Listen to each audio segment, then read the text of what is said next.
श्रावणी सोमवार आणि नागपंचमीच्या सगळ्यांना हार्दिक शुभेच्छा।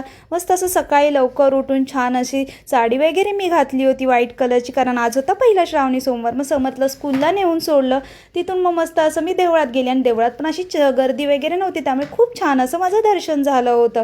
मग त्याच्यानंतर घरी येऊन पटकन अशी घरची देवपूजा केली, थोडासा आराम केला, चहा वगैरे घेतला, आज होता उपवास। मग नंतर म्हटलं पुरणपोळीची तयारी केली, नंतर मग समर्थला आणायची वेळ झाली, मग त्याला स्कूलमध्ये मी आणायला गेल्यानंतर त्याच्या स्कूलमध्ये मस्त असं झोका वगैरे बांधला होता आणि नागपंचमीचं सेलिब्रेशन देखील होतं। म्हटलं चला आता झोका बांधला जाईल तर आपण पण थोडीशी मजा घेऊया। खूप वर्षांनी असा झोका खेळायला खूप मजा आली, थोडंसं एन्जॉय केले, फोटोज वगैरे काढले। त्याच्यानंतर घरी येऊन म्हटलं चला आता पुरणपोळीची तयारी तर केली होती, पण पुरणपोळी तर लाटलीच नव्हती। मग पुरणपोळी वगैरे लाटली, बाकीचा स्वयंपाक वगैरे केला आणि माझी पुरणपोळीची देखील रेसिपी होती, ती मी तुमच्यासोबत शेअर केलेली आहे। ती व्हिडिओ तुम्ही नक्की बघा आणि आवडली तर मला कमेंट करा।